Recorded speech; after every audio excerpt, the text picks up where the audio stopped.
മലക്കപ്പാറയിൽ നിന്ന് വാൽപ്പാറയ്ക്കുള്ള യാത്രയിലാണ്. അപ്പോൾ നമ്മുടെ യാത്ര ആരംഭിച്ച് ഇവിടെ നിന്നല്ല, നാട്ടിൽ നിന്ന് തൊടുപുഴയിൽ തന്നെയാണ് വന്നത്. അങ്ങനെ മലക്കപ്പാറ ചെക്ക് പോസ്റ്റ് ഒക്കെ കഴിഞ്ഞിട്ട് ഇപ്പം തമിഴ്നാട്ടിലേക്ക് എൻട്രി ചെയ്തിരിക്കുകയാണ്. ആ മലയുടെ താഴെയായിട്ട് കുറേ വീടുകൾ, ഇങ്ങനെ ചെറിയ വീടുകൾ, ഇങ്ങനെ എന്താ പറയുക, ഇങ്ങനെ പെറുക്കി വെച്ചേക്കുന്ന പോലെ അല്ലേ, അടുക്കി വെച്ചേക്കുന്ന പോലെ പല നിറങ്ങളൊക്കെ അടിച്ച്. അത് വലിയൊരു മലയാണ്. ആ മല നിറയെ ഇങ്ങനെ തേയിലയാണ് പ്ലാന്റ് ചെയ്തിരിക്കുന്നത്. ഇത് ഷോളയാർ ഡാമിൻ്റെ റിസർവോയറാണ്.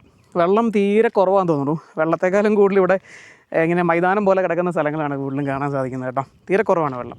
ഇപ്പം ഇവിടെ വന്നപ്പം സമയം 9 മണി കഴിഞ്ഞു കേട്ടോ. ഞാൻ നാട്ടിൽ നിന്ന് വന്നത് അതിരപ്പള്ളി വാഴച്ചാൽ വഴിയാണ് മലക്കപ്പാറയ്ക്ക് വന്നത്. അപ്പം അതിരപ്പള്ളി ചെക്ക് പോസ്റ്റ് 6 മണി ഒക്കെ ആകുമ്പോഴാണ് ഓപ്പൺ ചെയ്ത് തരുള്ളൂ. അപ്പോൾ എങ്ങനെ വന്നാലും 2 മണിക്കൂർ ടൈം എടുക്കും ഇവിടെ എത്തണമെന്നുണ്ടെങ്കിൽ. പിന്നെ തിരിച്ച് ഞാൻ പോകുന്ന വഴി മലക്കപ്പാറ വഴി തന്നെയാണ് പോകുന്നത്. അപ്പം 4 മണിക്ക് മുമ്പ് ആ ചെക്ക് പോസ്റ്റ് കടന്ന് പോവുകയും ചെയ്യണം. അപ്പോൾ ഇവിടുന്ന് വരുമ്പോൾ പാസ് എടുക്കണേ. ഈ തമിഴ്നാട്ടിലേക്ക് കയറുമ്പോൾ ഇവരുടെ ചെക്ക് പോസ്റ്റ് ഉണ്ട്, അവിടെ നിന്ന് പാസ് എടുത്താൽ മാത്രമാണ് നമുക്ക് ഇങ്ങോട്ട് കയറി വരാൻ പറ്റുള്ളൂ. അപ്പോൾ നമ്മുടെ രണ്ടാമത്തെ വാൽപ്പാറ യാത്രയാണ്. കുറച്ച് ദിവസങ്ങൾക്ക് മുന്നെയാണ് വാൽപ്പാറ വന്നിട്ട് പോയത് കേട്ടോ. ഇവിടെ കുറേ കാഴ്ചകളൊക്കെ അന്ന് ഞാനിങ്ങനെ ബാക്കി വെച്ചിട്ടുണ്ട്. ആ ഒരു കാഴ്ചകളിലേക്കാണ് നമ്മളിന്ന് പോകുന്നത് കേട്ടോ.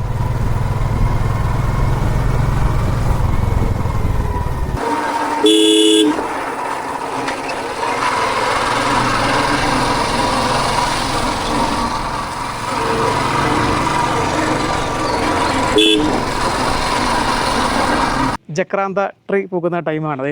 നല്ല രസമാണ് കാണാൻ. പക്ഷേ ഇവിടെ ഈ കടലിൽ കായ കലക്കിയ പോലെ ഒരു മരം മാത്രമേ ഉള്ളൂ. ഇതിങ്ങനെ കൂട്ടമായിട്ട് അല്ലെങ്കിൽ ഒന്നിലധികം മരങ്ങൾ ഇങ്ങനെ അടുത്ത് നിൽക്കുകയാണെന്നുണ്ടെങ്കിൽ കുറച്ചുകൂടെ ഭംഗിയാണ് കാണാൻ. എന്തായാലും ഇതിപ്പോൾ പൂക്കുന്ന ടൈമാണ്. നമ്മുടെ മൂന്നാറിലും ഈ മരങ്ങൾ പൂത്തുണ്ട്. എനിക്ക് തോന്നുന്നു ഈ വാൽപ്പാറേക്കാളും കൂടുതൽ മൂന്നാറിലായിരിക്കും ഈ മരങ്ങളുള്ളത്. പിന്നെ നമ്മൾ ഇവിടുന്ന് പോകുമ്പോൾ അധികം മരങ്ങൾ കാണാൻ സാധിക്കില്ല. പക്ഷേ ആളിയാറിൽ നിന്ന് വാൽപ്പാറയ്ക്ക് വരുമ്പം ഇങ്ങനെ കുറേ മരങ്ങൾ നിൽക്കുന്നതാണ് കേട്ടോ. ഒരു എന്താ പറയുക, നല്ല ഭംഗിയാണ് കാണാൻ അല്ലേ. ജക്രാന്ത, നമ്മുടെ എന്താ പറയുക, നീലവാക എന്നൊക്കെ പറയുന്നത്. അപ്പോൾ ശരിക്കും പറഞ്ഞാൽ ഈ മരത്തിൻ്റെ സ്വദേശം നമ്മുടെ ഇന്ത്യ അല്ല കേട്ടോ, ഇത് സൗത്ത് അമേരിക്കനാണ്. അപ്പോൾ എങ്ങനെയാണ് നമ്മുടെ നാട്ടിലേക്ക് വന്നത്? മിക്കവാറും ആ ഒരു ബ്രിട്ടീഷ് കൊളോണിയൽ കാലഘട്ടത്തിൽ എത്തിയതായിരിക്കാം. എന്തായാലും ഇങ്ങനെ പ്ലാന്റേഷൻസ് ഒക്കെ കൂടുതൽ ആരംഭിച്ച് ബ്രിട്ടീഷുകാരുടെ ആ ഒരു ടൈമിലായിരുന്നല്ലോ. അപ്പോൾ അവർ വന്നപ്പം കൊണ്ടുവന്നതാണ്. ഇത് മാത്രമല്ല, പല വിദേശി മരങ്ങളും നമുക്ക് മൂന്നാർ ഇങ്ങനെയുള്ള ഹൈ റേഞ്ച് മേഖലയിൽ, ഇങ്ങനെയുള്ള തോട്ടം മേഖലയിൽ കാണാൻ സാധിക്കും. എന്തായാലും നമ്മുടെ ഇവിടുത്തെ കാലാവസ്ഥയ്ക്ക് അനുയോജ്യമായതുകൊണ്ടാണ് ഇതൊക്കെ പൂത്ത് നിൽക്കുന്നത് കാണാൻ പറ്റുന്നത്. നമുക്ക് നമ്മുടെ നാടൻ വാകയിലേക്കാലൊക്കെ കാണാൻ നല്ല ഭംഗിയാണല്ലോ. ഇപ്പം മൂന്നാറിലൊക്കെ ചെല്ലുവാണെന്നുണ്ടെങ്കിൽ നിങ്ങൾക്ക് അടിപൊളി കാഴ്ചയായിരിക്കും. ഫോട്ടോഷൂട്ടിനൊക്കെ പറ്റിയ ടൈമാണ് കേട്ടോ. അപ്പം അധികം ലേറ്റ് ആക്കാതെ വെക്കൂ. എനിക്ക് തോന്നുന്നത് ഈ ഒരു ഫെബ്രുവരി, മാർച്ച്, ഏപ്രിൽ ആ ഒരു ടൈമിലാണ് ഇത് പൂക്കുന്നത് കേട്ടോ.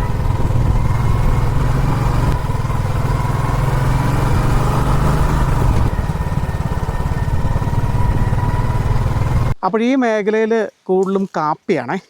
അപ്പോൾ ഈ വാൽപ്പാറയിൽ കാപ്പിയും തേയിലയാണ് മെയിൻ അല്ലേ, പ്ലാന്റേഷൻ. ഇവിടെ ദേ നമുക്ക് ഏലം ഉണ്ടല്ലേ, ഏലമുണ്ട്.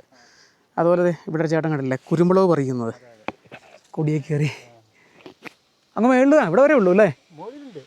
ഇത് ഏണിയാണ് ചേട്ടാ, ഇത് അലുമിനിയം അല്ലേ, ഫൈബറാണ്. Okay okay. ഇത് ഈ പ്ലാന്റേഷൻ്റെ തന്നെ അല്ലേ സ്ഥലം, ടാറ്റയുടെ അല്ലേ. ഇത് ഒത്തിരി ഉണ്ടോ, കുരുമുളക് ഉണ്ടോ ഒത്തിരി? ഇതിങ്ങനെ കൊടി ഇങ്ങനെ ഈ മരത്തിൽ കൂടെ കയറ്റി വിട്ടേക്കുവാണ് അല്ലേ. ഇത് ഒത്തിരി ഉണ്ടോ പറിക്കാൻ? ഉണ്ടോ ഇതിലൊക്കെ ഇങ്ങനെ ഈ മരങ്ങളെ, ഈ സൈഡ് നിൽക്കുന്ന മരങ്ങളിലെല്ലാം കൊടി കയറ്റി വിട്ടിട്ടുണ്ട്. ഇത് ഓറഞ്ച് മരമാണ് കേട്ടോ അത്, അതല്ലേ. ഉണ്ടോ വലിയൊരു ഏരിയയിൽ തന്നെ നമുക്ക് കാപ്പിത്തോട്ടങ്ങൾ കാണാം. കാപ്പി ചെറിയ ചെടികളാണ്, കായ ആയിട്ടില്ലേ കാപ്പിയിൽ? ഡിസംബറിലാവുള്ളൂ അല്ലേ. Okay okay. ഇതെല്ലാം ടാറ്റയുടെ ആണോ? അതെ. ഓക്കെ. ഇത് നല്ല സേഫ്റ്റിയാണ്. കാരണം വെച്ചാൽ ഇപ്പം ഇതുണ്ടോ ഇങ്ങനെ ഒരു സേഫ്റ്റി ബെൽറ്റ് ഉണ്ട്, അതുപോലെ ഈ ഹെൽമെറ്റ് ഉണ്ട്, അങ്ങനെ എല്ലാ സേഫ്റ്റി എക്യുപ്മെൻസും ഉണ്ട്. ഉണ്ടോ ഗംബൂട്ടുണ്ട്. ഒരു പ്രശ്നമില്ല കയറിയാലല്ലേ, കൈവിട്ടാലും പ്രശ്നമില്ലേ. ഫ്രീ ആയിട്ട് നിൽക്കാം. അപ്പോൾ ഈ ഏണി കൊണ്ട് ചാരിയേക്കുന്ന കണ്ടില്ലേ, അവിടെ ചാരിയിട്ട് 2 സൈഡിലേക്കും കയറ് വെച്ച് ഇങ്ങനെ കെട്ടുവാണ് കേട്ടോ, സേഫ്റ്റിക്ക് അങ്ങനെ പോകാതിരിക്കാനായിട്ട്.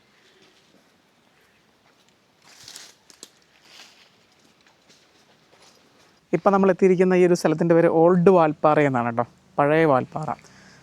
അപ്പോൾ ഞാൻ വിചാരിച്ച ആദ്യത്തെ പഴയ വാൽപ്പാറ ടൗണൊക്കെ ഇവിടെ ആയിരിക്കും എന്നാണ്. പക്ഷേ പണ്ട് പോലെ ടൗൺ ഇപ്പം ഇവിടുന്ന് 6 കിലോമീറ്ററാണ് വാൽപ്പാറ ടൗണിലേക്കുള്ളത്, നമ്മൾ കഴിഞ്ഞ വീഡിയോയിൽ ചെയ്ത്. അപ്പോൾ ഇത് ഈ കോഫി പ്ലാന്റേഷൻ്റെ ഫാക്ടറിയും ഓഫീസും കാര്യങ്ങളെല്ലാം ഇവിടെയാണ്. അപ്പോൾ ഈ ഓൾഡ് വാൽപ്പാറ എന്ന് പറഞ്ഞാൽ നേരത്തെ ഇതായിരുന്നോ, അതായത് ടൗണൊക്കെ ഇവിടെ ആയിരുന്നോ? അല്ല, അത് തന്നെയായിരുന്നു. അങ്ങനെ പറയുന്നതേ ഉള്ളൂ അല്ലേ. ഇപ്പോൾ ഇവിടെ ഒരു ബസ് സ്റ്റോപ്പ് നമുക്ക് കാണാം. അതുപോലെ തന്നെ അത് ഈ എസ്റ്റേറ്റിൻ്റെ തന്നെ ഹോസ്പിറ്റലാണ് അല്ലേ. അവിടെ ഒരു ഹോസ്പിറ്റലുണ്ട്. പിന്നെ മേളിൽ കാണുന്ന ഓഫീസും കാര്യങ്ങളൊക്കെയാണ് വരുന്നത്. പിന്നെ ഇവിടെ അപ്പോൾ ഇവിടെ ഇങ്ങനെ ഒരു വലിയൊരു കെട്ടിടം കാണാം കേട്ടോ. അത് പണ്ടത്തെ ഇവിടെ ഈ എസ്റ്റേറ്റിൻ്റെ പണ്ടത്തെ ഫാക്ടറിയുടെ ഒരു വർക്ക്ഷോപ്പായിരുന്നു. അപ്പം വാഹനങ്ങൾ നന്നാക്കാൻ അറ്റകുറ്റപ്പണികളൊക്കെ നടത്തിക്കൊണ്ടിരുന്ന ഒരു വർക്ക്ഷോപ്പായിരുന്നു. പക്ഷേ ഇപ്പോൾ ഈ വർക്ക്ഷോപ്പ് കൺവേർട്ട് ചെയ്തിട്ട് ഈ ടാറ്റയുടെ തന്നെ അപ്പോൾ അവരുടെ ഒരു ഈ കോഫിയുടെ ഒരു ഷോപ്പാക്കി മാറ്റിയിട്ടുണ്ട്. അപ്പം നമുക്ക് നോക്കാം കേട്ടോ അതിൻ്റെ എന്തൊക്കെയാണ് ഉള്ളതെന്ന്. അപ്പോൾ വർക്ക്ഷോപ്പ് പൂർണ്ണമായിട്ടും ക്ലോസ് ചെയ്തിട്ടില്ല കേട്ടോ. അതുണ്ടല്ലോ ഇത് കാണുന്ന വർക്ക്ഷോപ്പിൻ്റെ ഭാഗം തന്നെയാണ്, കണ്ടില്ല വാഹനങ്ങളൊക്കെ അകത്ത് നിർത്തിയിട്ടേക്കണ കാണാം. അപ്പോൾ അതിനോട് ചേർന്ന് ഇത്രയും പോർഷനാണ് ഈ കോഫിയുടെ ஷாப்பாக்கி எடுத்திருக்கீங்க கேട്ടോ. Sir welcome sir. என்னோட பேர் ராதிகா சார். இது டாட்டாவோட அவுட்லெட் சார். இங்கே இருக்குது ஃபுல்லாகவே டாட்டாவோட ப்ராடக்ட் தான் சார் இங்கே இருக்கும் சார். க்ரீன் டீ இருக்குது, ஒயிட் டீ இருக்குது, ஹனி இருக்குது, ஸ்பைசஸ் இருக்குது சார். ஸ்பெஷல் சில்ட்ரன், இங்கே ஸ்பெஷல் சில்ட்ரனுக்கு ஸ்கூல் இருக்குது சார். டாட்டாவில் ஸ்பெஷல் சில்ட்ரனுக்கு ஸ்கூல் இருக்குது. ஒரு 16 குழந்தைங்க படிக்கிறாங்க சார். அந்த குழந்தைங்க பண்ணுற எல்லா ப்ராடக்ட்டுமே இங்கே இருக்குது சார். அதில் சேல் ஆகிறது அமௌண்ட் வந்து அந்த குழந்தைகளுக்கு 35% அந்த குழந்தைகளுக்கு போய் சேரும் சார். இது ஓப்பன் பண்ணி 1 இயர் ஆயிடுச்சு சார். இது ഫുൾ ആൻഡ് ഫുൾ ഇത് ടാറ്റാവോടെ ഔട്ട്ലെറ്റ് സാർ. ഇങ്ങനെ വർക്ക് பண்ணிட்டுருக்கேன் സാർ. സാർ ഇത് വയ്യാത്ത പിള്ളേർ ഉണ്ടാക്കുന്നത് സാർ. ഇവിടുത്തെ സ്കൂളുണ്ട് സാർ. വയ്യാത്ത പിള്ളേർക്ക് സ്കൂളുണ്ട് സാർ. ഇതിൽ സേലാകുற അമൗണ്ടിൽ 35% ആ പിള്ളേരുടെ അക്കൗണ്ടിൽ വീഴും സാർ. ഇത് ഫുള്ളാக சென்டர்ட் கேண்டில், இதெல்லாம் சென்டர்ட் கேண்டில் சார். இதெல்லாம் நார்மல் கேண்டில் சார். ஒவ்வொரு கேண்டில்லையும் அது ப்ரைஸ் மென்ஷன் பண்ணியிருக்கோம் சார். இது பர்ஃப்யூம், இது பர்ஃப்யூம் கேண்டில் சார். சார் இந்த பெயிண்டிங் எல்லாமே அந்த குழந்தைங்க பண்ணுறது தான் சார். இந்த பெயிண்டிங் பின்னாடி அவங்களோட டிசபிலிட்டி என்னன்னு சொல்லிட்டு மென்ஷன் பண்ணியிருப்பாங்க சார். അപ്പം മാഡം പറഞ്ഞ പോലെ ഇതെല്ലാം കുട്ടികൾ ചെയ്തേക്കുന്നതാണ് കേട്ടോ. എന്നല്ലേ ചെയ്തിട്ട് ഇവിടെ വിൽക്കാനായിട്ട് വെച്ചിരിക്കുന്നതാണ്. കാര്യങ്ങളൊക്കെ നമുക്ക് പറഞ്ഞു തന്നില്ലേ. ഇത് പെർഫ്യൂംഡ് ക്യാൻഡിൽസ് ആണ്. അതൊക്കെ ബോട്ടിലൊക്കെ ഉണ്ടല്ലോ, നല്ല അലങ്കരിച്ച് നല്ല ഭംഗിയുണ്ട് കാണാനായിട്ട്. ഇതൊക്കെ അവരുടെ ഓരോരുത്തരുടെയും ആ ഒരു ഐഡിയക്ക് അനുസരിച്ച് ചെയ്ത് വെച്ചേക്കുന്നതാണ്. ഇതൊക്കെ ഈ പെർഫ്യൂംഡ് ക്യാൻഡിൽസ് ആണ്. അപ്പം ഇത് കണ്ടില്ലേ, ഇതൊരു ചില്ല് കുപ്പിയാണ്. അതിൻ്റെ അകത്താണ് മെഴുകുതിരി വരുന്നത് കേട്ടോ. അത് ഡെക്കറേറ്റ് ചെയ്തേക്കണുണ്ടല്ലോ ഇങ്ങനെ പെബിൾസൊക്കെ വെച്ചിട്ട്. എല്ലാത്തിൻ്റെയും റേറ്റ് കാര്യങ്ങളെല്ലാം അതിൽ കൊടുത്തിട്ടുണ്ട്. ഇതിന് 300 രൂപയാണ് വരുന്നത്. അതുപോലെ അതുണ്ടല്ലേ ഇങ്ങനത്തെ ഉള്ള പല ഷേപ്പിലുള്ള ക്യാൻഡിൽസ് കാണാം. ഇത് നോർമൽ ക്യാൻഡിൽസ് ആണ്, കണ്ടില്ലേ 30 രൂപയാണ് വരുന്നത്. അങ്ങനെ ഒരുപാട് പ്രോഡക്ട്സുകൾ നമുക്കിവിടെ കാണാം കേട്ടോ. ഇതെല്ലാം ഈ പില്ലോ കവർ, ടവൽസ്, ഇതെല്ലാം ഈ ഡിസൈൻ മട്ടും ഇതിൽ ഈ റിബൺ മാത്രമാണ് ചെയ്തിരിക്കുന്നത്. ഇത് പില്ലോ കവർ വന്ന് സ്റ്റിച്ചിങ്.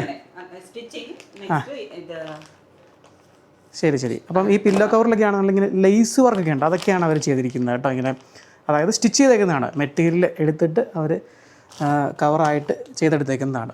പിന്നെ ഇത് ഇവിടെ വന്നു കഴിഞ്ഞാൽ നമുക്ക് പെയിൻറ്റിങ്സൊക്കെ കാണിച്ചല്ലോ. ഇതെല്ലാം ആ ഒരു കുട്ടികൾ ചെയ്ത് ഇവിടെ കൊണ്ടുവന്നേക്കുന്നതാണ്. ഇതിൻ്റെയൊക്കെ പ്രൈസ് ഉണ്ട്. ഇതൊക്കെ 1000 രൂപയാണ് ഇതിന് വരുന്നത്. ഇത് അക്രലിക്കാണ്, മീഡിയം അക്രലിക് ഫാബ്രിക് കളറൊക്കെ വെച്ചിട്ട് ചെയ്തേക്കുന്നതാണ്. പിന്നെ ഇവിടെ നമുക്ക് ടാറ്റയുടെ പ്രോഡക്ട്സുകൾ കാണാം. അതിൽ ഇതെല്ലാം കാണുന്നതൊക്കെ ടാറ്റയുടെയാണ്. ഇവിടെ കൂടുതലും വെച്ചേക്കുന്നത് ടാറ്റയുടെ തന്നെയാണ്. ഇതെല്ലാം ഹാൻഡ് പിക്ഡ് അല്ലേ? ഹാൻഡ് പിക്ഡ് ആണ് അല്ലേ.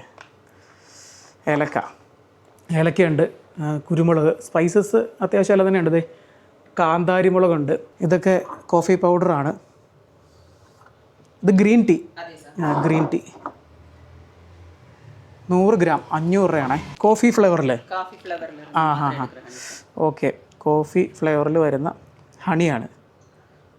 ഇതെന്നാ റേറ്റ്? ഇത് 500.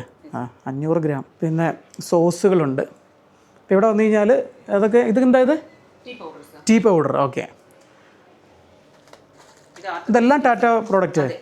250 ഗ്രാമാണ്. 215 രൂപയാണേ. വെൽ പാക്ഡ് ആണ്. ഇത് പൗഡറല്ല, ഇത് ഇല അല്ലേ? ചായയുടെ ഇല ഉണക്കി വെച്ചേക്കുന്നതാണ്. ഇത് പൗഡർ 175 രൂപ. 1/2 കിലോയ്ക്ക് 175 രൂപ. ഇവിടെ നമുക്ക് ചായ കുടിക്കാനുള്ള സൗകര്യങ്ങളൊക്കെ ഉണ്ട്. ഐസ്ക്രീം ഉണ്ടല്ലേ? ഐസ്ക്രീം ഉണ്ട്. കമ്പനിക്ക് കൊറിയർ ഫെസിലിറ്റി ഒന്നും ഇല്ല കേട്ടോ. നിങ്ങൾക്ക് എന്തെങ്കിലുമൊക്കെ പ്രോഡക്ട്സുകൾ വേണമെന്നുണ്ടെങ്കിൽ ഞാൻ മാഡത്തിന് നമ്പർ കൊടുത്തേക്കാം, കോൺടാക്ട് ചെയ്യുക കേട്ടോ. കൊറിയർ അയച്ചു അല്ലേ? കൊറിയർ. ഇവിടെ ഈ കടയോട് ചേർന്ന് ചെറിയൊരു വ്യൂ പോയിൻ്റ് ഉണ്ട്. കുറേ മലകളുടെയൊക്കെ കാഴ്ചകളാണ്. അപ്പോൾ ആ ഒരു സൈഡ് എന്ന് പറഞ്ഞാൽ പൊള്ളാച്ചി അല്ലേ? പൊള്ളാച്ചിയാണ്. പിന്നെ പറമ്പിക്കുളം മേഖലയൊക്കെയാണ്. അങ്ങ് കാണുന്ന കുറേ മലകളൊക്കെ ഇല്ലേ, പറമ്പിക്കുളം സൈഡാണ്. അപ്പോൾ ഓൾഡ് വാൽപ്പാറയിൽ ഇങ്ങനെ ഒരു 3 കൂടിയ ജംഗ്ഷൻ ഉണ്ട്. ഈ ജംഗ്ഷനിൽ നിന്ന് റൈറ്റ് പോയി കഴിഞ്ഞാൽ 6 കിലോമീറ്റർ പോയാൽ വാൽപ്പാറ ടൗണിലേക്ക് ഇല്ല. ഇന്നെന്തായാലും നമ്മൾ ടൗണിലേക്ക് പോകുന്നില്ല. കഴിഞ്ഞ വീഡിയോയിൽ ടൗണിൻ്റെ കാഴ്ചകളൊക്കെ കണ്ടതാണ്. ഇവിടുന്ന് ഇടത്തേക്ക് പോയി കഴിഞ്ഞാൽ പൊള്ളാച്ചി, പഴനി, കോയമ്പത്തൂരൊക്കെ പോകാം. നമ്മൾ വന്നത് മലക്കപ്പാറ വാൽപ്പാറ റൂട്ടിൽ, അതായത് ചാലക്കുടി ഡയറക്ഷനാണ് ഈ കാണുന്നത് കേട്ടോ. അതിരപ്പള്ളി എന്നിട്ട് പിന്നെ കാണുന്ന എല്ലാം ഈ കാപ്പി പ്ലാന്റ് ചെയ്തേക്കുന്നതാണ്. ഈ ഒരു മേഖലയിൽ ഞാൻ പറഞ്ഞല്ലോ കാപ്പിയാണ് കൂടുതലും. കുറച്ച് ചെന്ന് കഴിഞ്ഞാൽ നമ്മൾ വാൽപ്പാറ അടുക്കാറാകുമ്പോഴത്തേനും പിന്നെ അങ്ങോട്ട് കൂടുതലും നമുക്ക് തേയിലത്തോട്ടങ്ങളാണ് കാണാൻ സാധിക്കുന്നത് കേട്ടോ. അപ്പോൾ ഇവിടെ ഏലം ഉണ്ടെന്ന് പറഞ്ഞെങ്കിൽ കൂടിയും നല്ലൊരു ശതമാനം തേയില തന്നെയാണ് ഈ വാൽപ്പാറയിൽ. ഇവിടെ നമുക്ക് ചെറിയൊരു പള്ളി കാണാം, ഒരു CSI പള്ളിയാണ്, saint Mikhael CSI church, old Valparai. ഇവിടെ പേര് ഇവിടെ ഈ പള്ളി പണിയുന്നത് 2005 ട്രിച്ചി തഞ്ചാവൂർ മഹായിടവകയുടെ കീഴിൽ വരുന്ന പള്ളിയാണ്.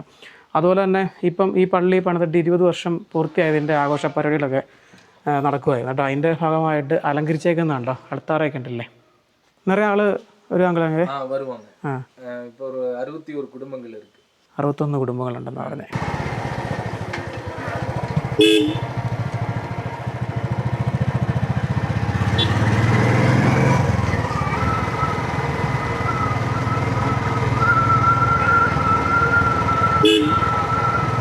ഇവിടെ ഒരു പടുകൂറ്റൻ വൃക്ഷം, അതിങ്ങനെ പടർന്ന് പന്തലിച്ച് എന്തോരം ശിഖരങ്ങളാണെന്ന് നോക്കി. ചെറിയൊരു കാറ്റ് വീശിയാൽ തന്നെ ശിഖരങ്ങളെല്ലാം കിടന്നിങ്ങനെ ആടിയിട്ട് ഒരു ഫാൻ്റെ ഒക്കെ ചോട്ടി നിൽക്കുന്ന പോലെ ഉണ്ട് കേട്ടോ. അതുപോലെ തന്നെ വാൽപ്പാറ റൂട്ടിൽ ഇങ്ങനെയുള്ള ഒരുപാട് ഗ്രാമങ്ങൾ നമുക്ക് കാണാൻ സാധിക്കും. ഒരു ഗ്രാമത്തിൽ വന്നു കഴിഞ്ഞാൽ അവിടെ മെയിനായിട്ടും കാണുന്ന ഒരു കാഴ്ച എന്ന് പറയുന്നത് എസ്റ്റേറ്റ് ലയങ്ങളായിരിക്കും. ഇവിടെ നമുക്ക് ഒരുപാട് എസ്റ്റേറ്റ് ലയങ്ങൾ കാണാം. അതൊക്കെ ഈ എസ്റ്റേറ്റ് തുടങ്ങിയ കാലത്തുള്ള ലയങ്ങളാണെന്ന് തോന്നുന്നു. അങ്ങനെയുള്ള നിരവധി ലയങ്ങൾ, ഇപ്പോൾ ഒരു ലയം എടുത്തു കഴിഞ്ഞാൽ അതിൽ ഒരുപാട് മുറികളുണ്ട്. അങ്ങനെ ഒരുപാട് ഫാമിലീസ് താമസിക്കുന്ന ലയങ്ങളാണുള്ളത്. ഇതെല്ലാം ഈ കോഫി പ്ലാന്റേഷൻ്റെ ഉള്ളിലായിട്ടാണ് വരുന്നത്. അതുപോലെ തന്നെ ഈ ഒരു ഗ്രാമത്തിലേക്ക് വന്നപ്പോൾ നമുക്കിവിടെ ഒരു സ്കൂളുണ്ട്, ഒരു ചെറിയൊരു സ്കൂൾ കാണാം. അതിപ്പം സ്കൂളാണോ അംഗൻവാടിയാണോ എന്ന് കറക്റ്റ് അറിയില്ല. എന്തായാലും ചെറിയ ക്ലാസ്സുകളൊക്കെ ഉള്ളൊരു സ്കൂളാവാനാണ് സാധ്യത. അതിനോട് ചേർന്നും അവിടെയും ഈ പറഞ്ഞ ലയങ്ങളുണ്ട്. ഇവിടെ നമുക്കൊരു അമ്പലം കാണാം. ഇവിടെ ഒരു കളിസ്ഥലമുണ്ട് ഫുട്ബോളൊക്കെ കളിക്കാനായിട്ട്. ഇവിടെ കമ്പനിയുടെ ടാറ്റ കമ്പനിയുടെ ട്രാക്ടർ, അതായത് ട്രാക്ടറിൻ്റെ കമ്പനിയല്ല പറഞ്ഞ പ്ലാന്റേഷൻ്റെ, ടാറ്റ പ്ലാന്റേഷൻ്റെ കോഫിയൊക്കെ കളക്ട് ചെയ്തുകൊണ്ടിരായിട്ടുള്ളൊരു ട്രാക്ടറാണ് ഈ കിടക്കുന്നത് കേട്ടോ. മസ്സേ ഫെർഗൂസൺ കമ്പനിയുടെ ട്രാക്ടറാണ്. ഇതൊക്കെ മിക്കവാറും ഈ പ്ലാന്റേഷൻ തുടങ്ങിയ കാലത്ത് വാങ്ങിച്ച ട്രാക്ടറായിരിക്കും. ഇതെന്തായാലും ഒരുപാട് പഴക്കം കാണാൻ സാധ്യത കുറവാണ്. എന്തായാലും വിൻറ്റേജ് ട്രാക്ടേഴ്സ് ഒരുപാടുണ്ട്. ഒരു ആദ്യ കാലത്തൊക്കെ വാങ്ങിച്ചത് ഇപ്പോഴും റണ്ണിങ് കണ്ടീഷനിലുണ്ട്. പ്രത്യേകിച്ച് മൂന്നാറൊക്കെ ചെന്ന് കഴിഞ്ഞാൽ നമുക്ക് കാണാൻ പറ്റും. ഉണ്ടോ ചെറിയ ട്രാക്ടർ, ഒരു ക്യാബിനോട് കൂടിയ ഒരു ട്രാക്ടർ, ഒരാൾക്കാണ് ഇരിക്കാൻ പറ്റുള്ളൂ. അപ്പോൾ അതിനോട് ചേർത്ത് ലോഡർ ഘടിപ്പിച്ചിട്ടുണ്ട്.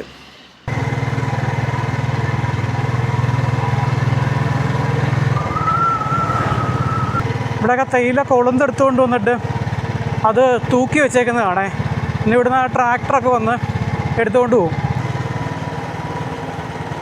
കണ്ടോ ആ ട്രാക്ടർ കണ്ടോ, അതൊക്കെ ഈ തേയില ചാക്കിലാക്കി ഫാക്ടറികളിലേക്ക് കൊണ്ടുപോകുന്നതാണ്.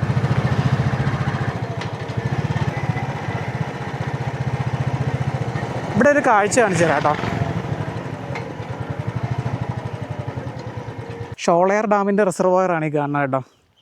വറ്റി വരണ്ട ഒരു തുള്ളി വെള്ളം പോലും ഇല്ല. ആ കുന്നുകളിൽ നോക്കി കഴിഞ്ഞാൽ അതിൻ്റെ മേളിൽ വരെ വെള്ളം കയറി കിടന്നതിൻ്റെ പാടുകൾ കാണാം.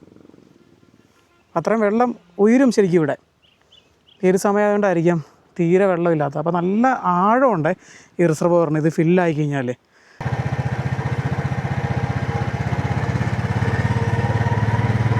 അപ്പോൾ ഇവിടെ വന്നപ്പോഴത്തേനും ഈ ലയങ്ങൾക്ക് പകരമായിട്ട് ചെറിയ വീടുകളാണ് കൂടുതലുള്ളത്.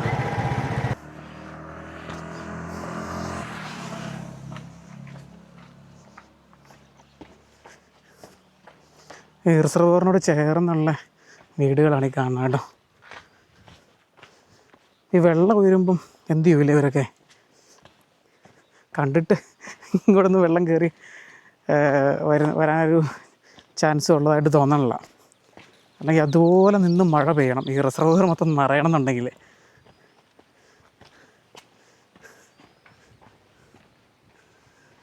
കണ്ടില്ലേ,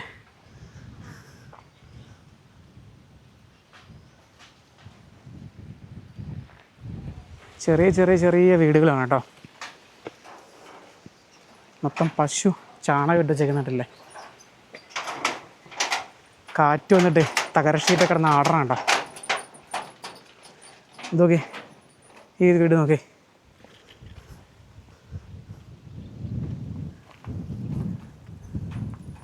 താമസമില്ല ഇവിടെ. പോയിട്ടുണ്ടോ വീടൊക്കെ, ഇടിഞ്ഞു പോയിട്ടുണ്ട് ഭിത്തിയൊക്കെ.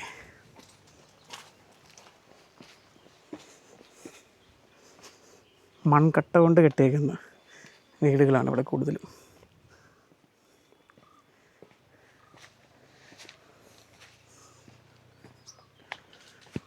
വെയിൽ കെട്ടിക്കുന്നുണ്ടല്ലേ സാരി വെച്ചിട്ട്. എന്താ ഈ ഡാമുകളിലെ തണ്ണി ഇങ്ങ വരുവാ വീട്ടു പക്കം പഠിക്കു വരുവാ? അത് ഏത് സമയം? അത് തൈ മാസം. ഇങ്ങ വരല്ല, ഇങ്ങ കയറില്ല. എല്ലാം ഇങ്ങനെയുള്ള ചെറിയ വീടുകളാണ് കേട്ടോ. അതായത് നമ്മളിപ്പോൾ കയറി വന്നില്ലേ ഈ പടിയുടെ ലാസ്റ്റ് വരെ അത്രേ വരുവുള്ളൂ എന്ന് പറഞ്ഞാൽ. അതിന് മേളിൽ ഇങ്ങോട്ട് കയറിയിട്ടില്ല.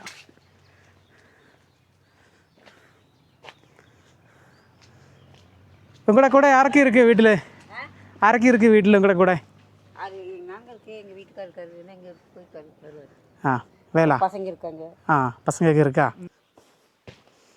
ഒരുപാട് വീടുകളുണ്ടേ. ശരിക്കും പറഞ്ഞാൽ ഇവരുടെയൊക്കെ വീടെന്ന് പറഞ്ഞു കഴിഞ്ഞാൽ ഒരു എന്താ പറയുക, ഒന്ന് കയറി കിടക്കുക എന്നുള്ളൊരു ഉദ്ദേശത്തോടെ മാത്രം പണിയുന്ന വീടുകളായിട്ട് നമുക്ക് തോന്നും കേട്ടോ. അങ്ങനെ അത്രേ ഉള്ളൂ. ഒരു അധികം മുറികളൊന്നും കാണില്ല. ഒരു മുറി അല്ലെങ്കിൽ 2 മുറി, അതുപോലെ ഒരു അടുക്കള. പാചകമൊക്കെ മിക്കവാറും പുറത്തായിരിക്കും. ഒരാഡംബരം, അതായത് വളരെ ലളിതമായിട്ട് വീട് എത്രത്തോളം ലളിതമായിട്ട് പണിയാൻ പറ്റുമോ അങ്ങനെയാണ് ചെയ്യുന്നത്. ഇതൊക്കെ ഇവർ പണിതായിരിക്കില്ല, മിക്കവാറും ഈ കമ്പനി ചെയ്ത് കൊടുത്തേക്കുന്നതായിരിക്കും. പാട്ടി இந்த வீடெல்லாம் வந்து கம்பெனி செய்ததா? நீங்கள் സ്വന്തം വീട് ഇല്ല. അപ്പോൾ കമ്പനികൾ ഈ ലയങ്ങൾ മാത്രമാണ് കൊടുക്കുള്ളൂ. വീടുകളൊക്കെ ഇവർ അവിടെ ലയം അങ്ങനത്തെ ഒരു ലയം കാണാം. ഇതെല്ലാം ഇവർ നിർമ്മിച്ചേക്കുന്ന വീടുകളാണ്. ഇവിടെ എவ்வளோ വീടുകൾ ഇருக்கு മൊത്തം? വന്ന് 200. உங்களுக்கு வேலை இருக்கா? வீட்டில் தான் இருக்கு. முன்னாடி இந்த எஸ்டேட்டுக்குள்ளா? 60 வயசு. 60 வயசுன்னா சின்ன வயசு. இதுக்கு முன்னாடி நீங்கள் எங்கே இருந்தது? இதுக்கு முன்னாடி എங்கே? സിലോൺ. ഓ ഓക്കെ ഓക്കെ. ശ്രീലങ്കയിൽ നിന്ന് കുടിയേറി വന്നവരാണ്. ഇങ്ങ് ഈ ഗ്രാമത്തിലുള്ള എല്ലാം അങ്ങ് എന്നാ പറയുക? ശ്രീലങ്ക. അപ്പം എനിക്ക് ശരി ശരി ശരി. എന്താ ഈ എസ്റ്റേറ്റ് ആരംഭിക്കുന്ന കാലത്താ? നിങ്ങൾ இந்த വേലയ്ക്ക് വന്നല്ല? ഇങ്ങ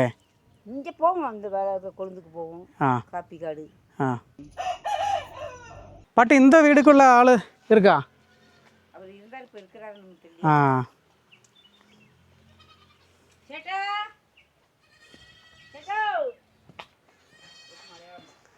അതെയോ? മലയാളിയുടെ വീടാണേ. ഈ വീട്ടിലെ ആൾ അവർ വാൽപ്പാറയിലാണ് ഇപ്പോൾ താമസിക്കുന്നത്. ഈ വീടിങ്ങനെ പോയത് കൊണ്ട്, ഇങ്ങനെ തകർന്നു പോയത് കൊണ്ട് അവർ ഇവിടുന്ന് മാറിപ്പോയതാണ്. എങ്ങനെയൊക്കെയല്ലേ ആളുകൾ ജീവിക്കുന്നത്. നമുക്ക് വീടെന്നൊക്കെ പറഞ്ഞു കഴിഞ്ഞാൽ ആഡംബരത്തിൻ്റെ ഒരു വാക്കാണ് അല്ലേ. നമ്മൾ എത്രത്തോളം പൈസ മുടക്കാവോ അങ്ങനെയൊക്കെ ചെയ്ത് വീടുകളുണ്ടാക്കും. പക്ഷേ ഇവരങ്ങനെയല്ല, ഇവർക്ക് കയറി കിടന്നാൽ മതി. ഇവിടെ വരെ അല്ലേ, ഇവിടെ വരെ വെള്ളം വരും നല്ല തൈമാസം ടൈമിൽ. അപ്പോൾ ഇവർ താമസിക്കുന്നത് ഈ റോഡിനോടും അതുപോലെ റിസർവോറിനോടും ചേർന്നുള്ള ആ ഒരു ഗ്യാപ്പ് വരുന്ന സ്ഥലമില്ല, ആ സ്ഥലത്താണ് ഈ വീടുകളൊക്കെ പണിതിരിക്കുന്നത്. അതിങ്ങനെ നിരയായിട്ട് വളരെ കുറച്ച് സ്ഥലത്ത്. അപ്പോൾ പണിയെടുക്കാൻ പറ്റുന്നവരൊക്കെ ഈ തോട്ടങ്ങളിൽ ജോലിക്ക് പോകും. ഒത്തിരി പ്രായമായ പാട്ടിമാരുണ്ട്, നമ്മൾ കണ്ട പാട്ടീനെ പോലെ വീട്ടിലിരിക്കുന്നവർ. അപ്പോഴാ പാട്ടി പറഞ്ഞില്ലേ സിലോണിൽ നിന്ന് വന്നതാണെന്ന്, ശ്രീലങ്കയിൽ നിന്ന്. അപ്പോൾ ഞാൻ വിചാരിക്കുന്നത് ഈ ശ്രീലങ്കയിൽ ഒരു കാലത്ത് ഇന്ത്യൻ തമിഴ് വംശജരായിട്ടുള്ള ഒരുപാട് പേരുണ്ടായിരുന്നു ഈ ജോലിയൊക്കെ ചെയ്യാനായിട്ട് അവിടെ ചെന്നവർ. അപ്പോൾ എനിക്ക് തോന്നുന്നത് ഈ ബ്രിട്ടീഷുകാർ ഈ തോട്ടം മേഖലയിൽ പണിയെടുപ്പിക്കാനായിട്ട് കൊണ്ടുപോയ ഇന്ത്യൻ വംശജരായിരുന്നു. അപ്പോൾ ശ്രീലങ്കയിൽ ഈ സിലോൺ പൗരത്വ നിയമം പാസ്സാക്കിയപ്പോഴത്തേനും അവിടെ സ്വദേശികളല്ലാത്ത എല്ലാവരെയും നാട്ടിലേക്ക്, അതായത് കൂടുതലും ഈ പ്രധാനമായിട്ടും ഇന്ത്യൻ തമിഴ് വംശജരെ അവരെ നാട്ടിലേക്ക് പറഞ്ഞു വിട്ടു. എനിക്ക് തോന്നുന്നു അക്കൂട്ടത്തിൽ വന്നവരിൽ പെട്ടതായിരിക്കാം ആ പാർട്ടി. അപ്പോൾ ഞാൻ അതിനെക്കുറിച്ച് ഇങ്ങനെ ചോദിച്ചപ്പം പാർട്ടിക്ക് അതിനെപ്പറ്റി വലിയ അറിവൊന്നുമില്ല കേട്ടോ. അപ്പം അങ്ങനെ വന്ന പഴയ തലമുറയിൽപ്പെട്ടവരും പുതിയ തലമുറയിൽപ്പെട്ടവരൊക്കെ ആയിട്ടുള്ളവരൊക്കെ കുറേ പേരൊക്കെ ഈ ഒരു ഗ്രാമത്തിലുണ്ടെന്നാണ് ഞാൻ മനസ്സിലാക്കുന്നത്, ആ പാർട്ടി പറഞ്ഞത് പ്രകാരം.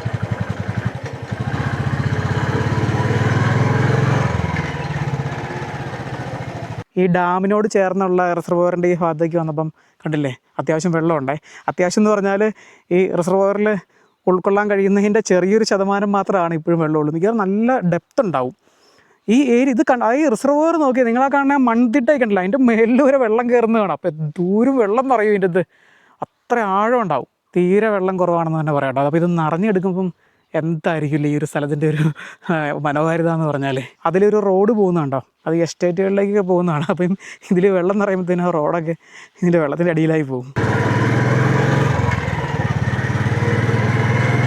അങ്ങനെ റിസർവോയറൊക്കെ കണ്ടിട്ട് നമ്മൾ ഒടുവിൽ ഷോളയാർ ഡാമിന് സമീപം എത്തിയിരിക്കുകയാണ്.